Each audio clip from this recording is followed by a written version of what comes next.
Oh, hey. Today we've got this sweet retinal scanning device that's hooked up to a vintage PC. I wanted the vintage PC. It came with all the rest of the stuff, so let's take a look at it.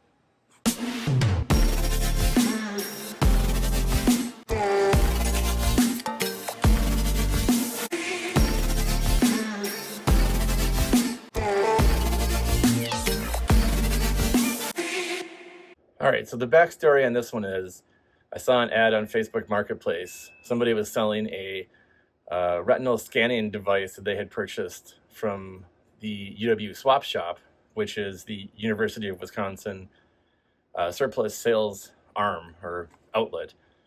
So this is a store that used to be open for people to walk in on Fridays, look at all the stuff they had that was surplus, and then buy stuff for really cheap, take it home, play with it, do whatever. They had furniture, computers, random electronics, medical equipment, test equipment, and at some point they must have had this retinal scanning device there, and this guy had purchased it. He wanted like $100 for it. I looked at it and said, well, that's kind of who's going to buy that? Like that's a medical instrument. Nobody's gonna buy that. So it sat in Facebook Marketplace for months and months and months, and I saw the price had dropped to like $20 eventually. So I reached out and said like, hey, I'll give you $20 just for the PC. You can keep the rest. And he said, oh, okay, that's fine. So I get out there and he's like, well, do you want the rest of the stuff? I'm just going to throw it out. I said, well, yeah, sure, why not? If you're going to throw it out, I'll at least play with it and see what it does. I mean, I don't need it. I just want the PC because it's a cool Windows 2000 vintage PC with a bunch of cards in it. Looks like fun. Looks like it's kind of my thing. So, but yeah, I'll take it. I took it all. He said he'd bought it to play around with it, but he could never sign into Windows. He didn't know the password. Like, well, it's easy to crack into Windows 2000. That won't be a problem. So I took it all, brought it here, and then today I just wanted to see if the retinal scanning machine works, take it apart, see what makes it tick, and maybe we can play a game on it, because that's kind of the end goal of all these vintage computers is gaming. Anyway, let's go unpack it, set it up, and see what we've got. So here's the dirty, dusty table it came with. There's clearly a motor in it to make it go up and down, but there's no switches. I thought maybe there was some kind of control under here, so I took this off, but nothing. Should we set it up, Lane, and see if we can make it work? Yeah. All right. All right, here it is. Everything set up, apparently the way I think it should be. I didn't plug in this to power. That appears to go from there to this retinal scanning machine here. So looking online, there should be like a headrest and a chin rest attached to here somehow so that someone can put their face here and not move and get their retina scanned. But didn't come with that. There's also this weird foot pedal looking thing. I presume this is a foot pedal. I don't know what it does. It's hooked up. Okay. So I think, let's see if this computer boots. Like I said, the guy I bought it from wanted to play around with it and said that it was running Windows 2000, but he didn't know the password to it and he couldn't get in. Oh, it thinks a new CPU has been installed. Okay. Let's just go with defaults. Yes. Save and exit. I'm guessing the battery's just out. This is a Caddy CD?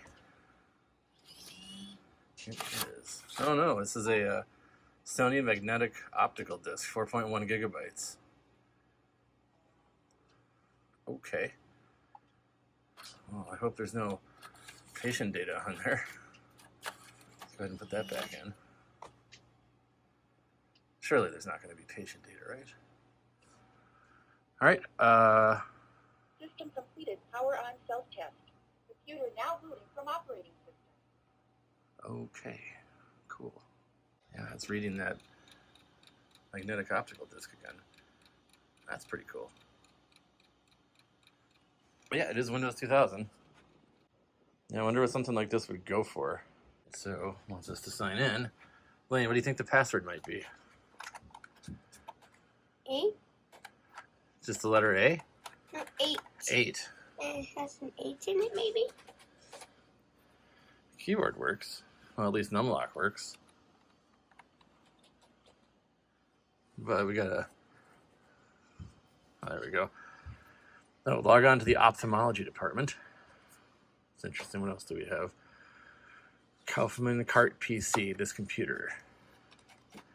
So let's just type in, hang on, let me type. Administrator. Should we just try no password? It's just no password. Well, that's not the domain account that was there, but yeah, I don't think that's gonna work. I don't have the iThing powered up. Some stuff in my documents, tutorials, literature, tools, HRT2. HRT2 is the device.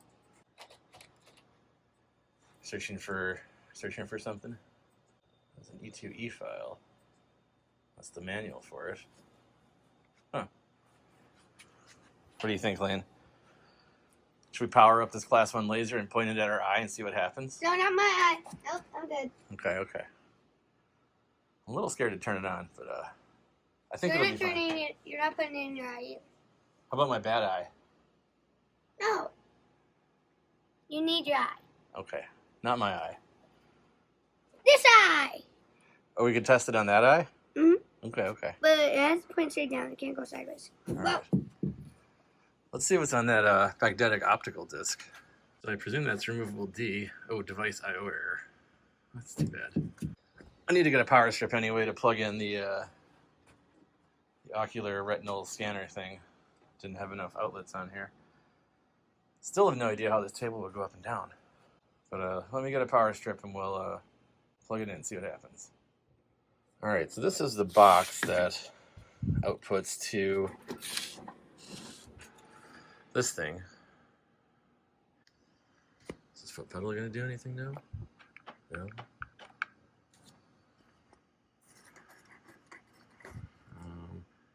iExplorer. Let's open that up. Oh, those look like, well, these look like tests. I hope these are test people and not actual patients.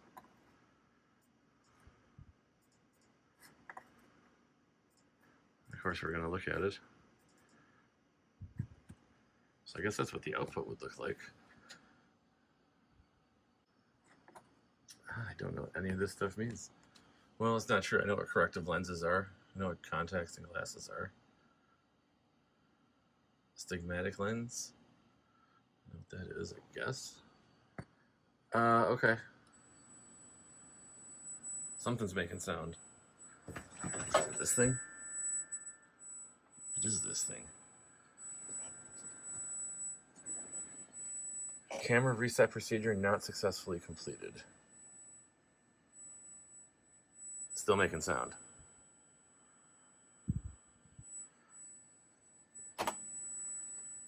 Camera not properly seated on camera mount. Check camera mount or select eye manually. Gosh, am I gonna have to look in there? All right, let me use my camera here to peer into this thing.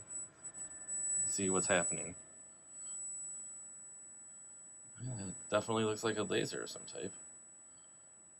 See something in there.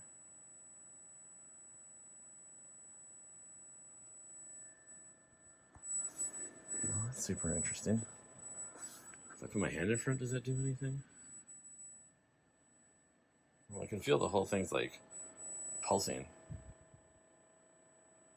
All right, well, it's doing something. All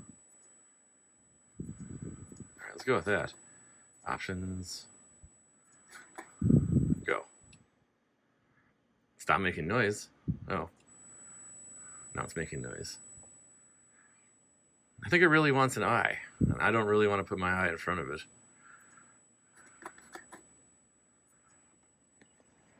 Yeah, I suspect there's more to this base than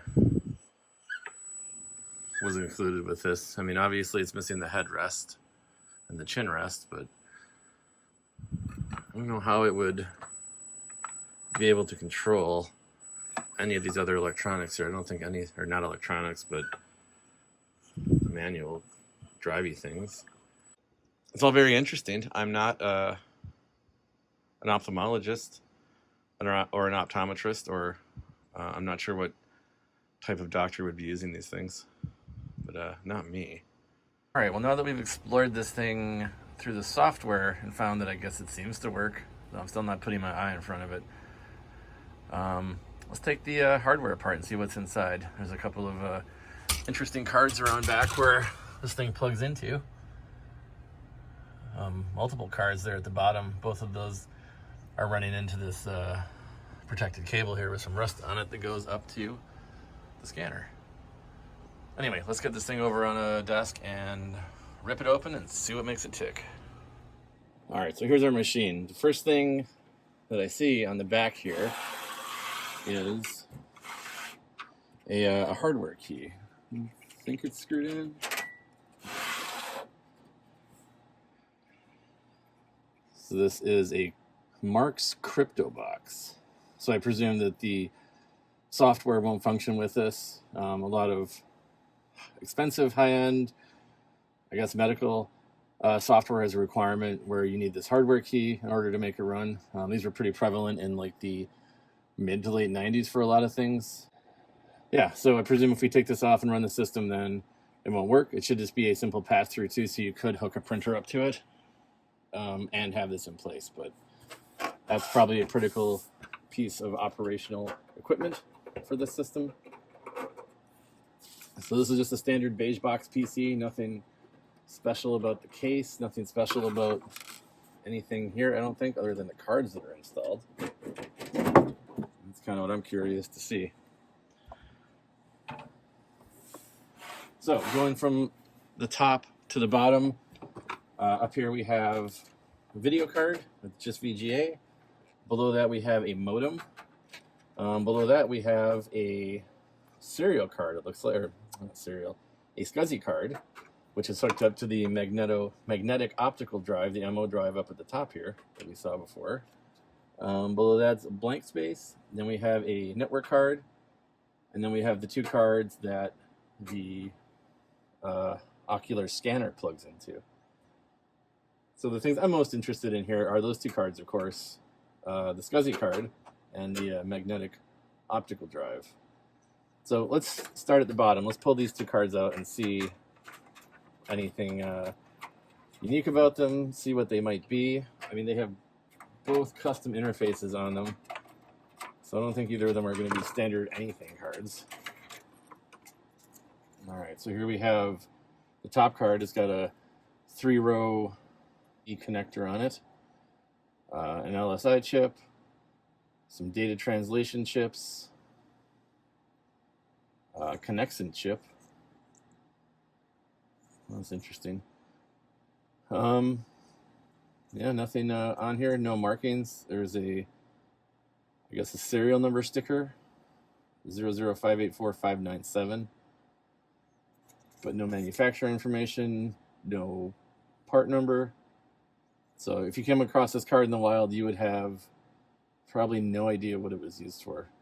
And even having it in my hands, knowing it, what it plugs into, I still am not sure why the scanner has two interfaces and why there's two cards needed to run it. So let's set that one down and take out the bottom one here.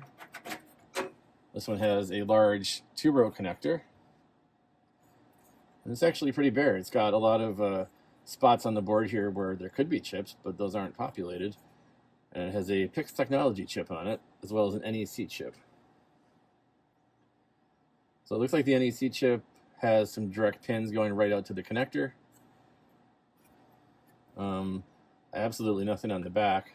And again, could be a part number, but more likely a serial number, I would guess. This is the ME 1400_E, made in Germany. All right, well, interesting. And then we've got our SCSI card here.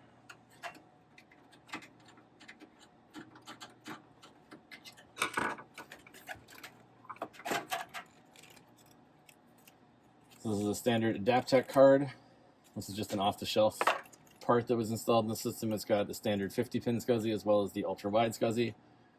And it's got ultra-wide SCSI on the back as well. So just a standard Adaptec SCSI card, nothing special about this at all.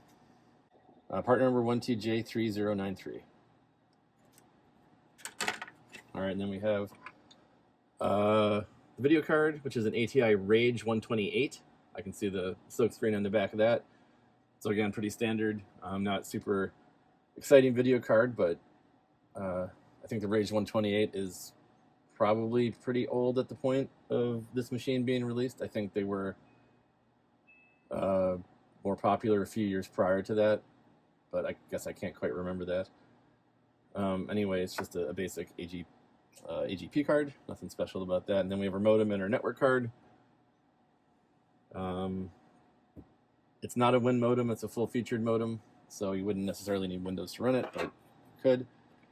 And then we have this MO drive up here. Maybe I shouldn't have left the disk in while I'm taking it out. But I do want to take it out and see what it looks like. So I presume we're going to have to take off 2 screws on this side and then take the back half of the case off and then take the other 2 screws out. Unless somebody was lazy on installing it, and they were. Okay, never mind. So this is what is hooked up to the SCSI card. And if I can get it unplugged, take a look at it. I'll just pull it out with the cable. It's easier to get hooked back up that way. Something just fell out of this case. Looks like ramen. Very old dry ramen. Alright, so this is the Sony MO disk drive, model number SMO F551. This is from June 2002. So I guess that puts a little newer date on this machine. So instead of being 23, 24 years old, it's probably only 22 years old. And this is a version 11, apparently. So very interesting. Definitely heard about MO drives, and I think I've got some other ones, but I've never seen this particular model or this format. So this is new to me and pretty cool. I do want to see if I can get this drive to format the disk. I'm probably not going to have too much luck. It seems like it might be toast, but the drive seems to work. Maybe it's just the disk, and then maybe I can get a replacement from somewhere, though it's probably going to be very expensive. Also interesting, we've got these 2 switch banks up here, neither of which seem to be referenced here, or is this the whole thing? 1, 2, 3, 4, 5, 6, 7. No, this is more switches. Yeah, here's the functional switch, is what they call it. So these 2 switch banks up here that I have no idea what they do. But they're all set to 1. None of them are set to 2. No idea. It's not the SCSI ID because the ID select is on the functional switch with the 3 bits there, 0, 1, and 2. So I have no idea what those are for, and I'm not going to touch them. All right, let's slide this guy back in. Not much else to say about this. It does have a floppy drive, and it does have the hard drive that it's been booting off of here with the Windows 2000 install. So I think I'm going to put the cards back. I haven't really learned anything about these cards. I mean, there's not much information on the cards themselves, and I suspect we won't find much online about it either. All right, so I got everything back together. I gave everything a quick Windex because it was, as you saw, filthy. So we'll log in here. I did eject the disk, so I'm going to put that back in, see if we can format it. Now, after I put everything back together, the computer booted to BIOS. It hung on BIOS. I rebooted it, and then it was just doing a long beep. So I took the RAM out, reseated it. That fixed that up. I guess just moving it around, taking it apart, made the RAM lose connection for whatever reason, but seems like that's okay now. All right, so I'll pop this open. All right, and here's our removable disk. So let's see if we can't format it. Oh, hey, it's actually reading it now. Oh, okay, so there's some folders on there. Database backup. Those look like access files. And there's this HXD00003 folder. Oh, with a whole bunch of subfolders with EDBs in them. I presume in this case EDB is the Microsoft Jet database format with these SDB files to go with it. I think, is SDB the transaction file? I don't quite remember how EDBs work at this point. Yeah, they're all EDBs in here. So this looks like it's a transactional database backup or incremental database backup. So without the original, we can't probably restore any of this stuff. Not that I really want to go snooping in their data, but yeah, well, cool, that works now. I don't know what, I guess taking the machine apart and putting it back together fixed it. So this should be a, didn't it say 4.1 gigabyte on the drive? Why is it only showing up as 1.89? Let's check that out. Disk management. Yeah, 1.89. I could have sworn it said it was bigger. All right, I rejected it. Yeah, it says 4.1. Oh, because it's dual-sided. Okay. Well, let's flip it over. Maybe it was side A that couldn't be read before, and that's why it's working now. Let's see if that shows up here. It does. Oh, yeah, that's working too. And there's more access databases here and more incremental database backups. Okay. Well, nothing we really need, and we do have, I guess, almost a full 4 gigs on 2 sides, which seems, by today's standards, super inconvenient, but in 2002 or 2003, that was probably a pretty nice feature to have for doing backups. How big is the actual hard drive? 103 gigabytes? Yeah, I don't know that a 4 gigabyte backup disk, I guess, in 2003 is super useful, now that I think about it. Because this thing does have USB 2.0, so we could hook up an external hard drive to it, use that as a backup, and pull that out. I don't know. I guess whatever backups they did were small enough, and this made sense, so it's in there. And it works. So that's really cool. Happy to see that. All right, well, anyway, despite the temptation, I'm not going to stick my eye in front of that laser, even though it is class 1. As Adam pointed out, capacitors go bad, things can happen, and there's no point in risking it. So what I will do is take this USB drive and pop it in this computer here.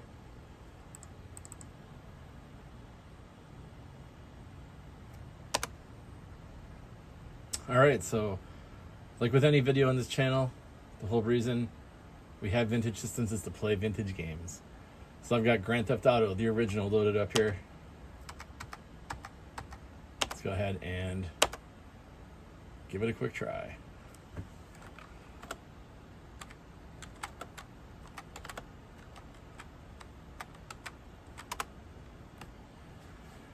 Ooh, it's a little choppy.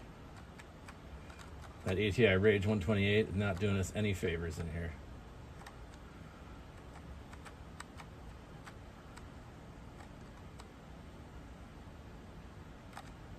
Alright, well, I'm surprised. I would think a game of this vintage would be fine on a machine of this type, but apparently it's just too much. It could be that the hard drive is also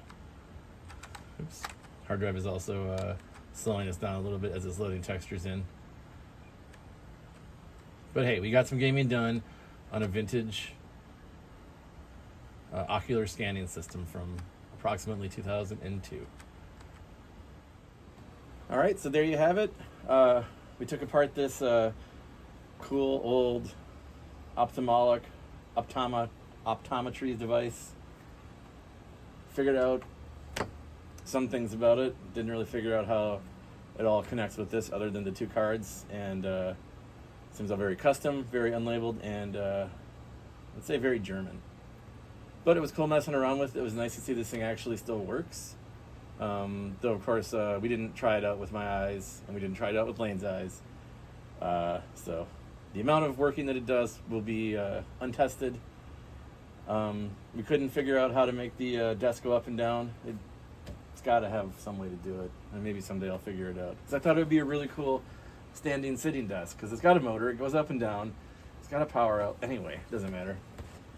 We got Grand Theft Auto installed. Did not run great. I'm sure we could go through options and turn some things down and make it a little better, but we'll do that. Did it off camera after the video. Anyway, hope you enjoyed, and thanks for watching. Hi guys! Make sure to like and subscribe and watch more of our videos later. Bye! Bye.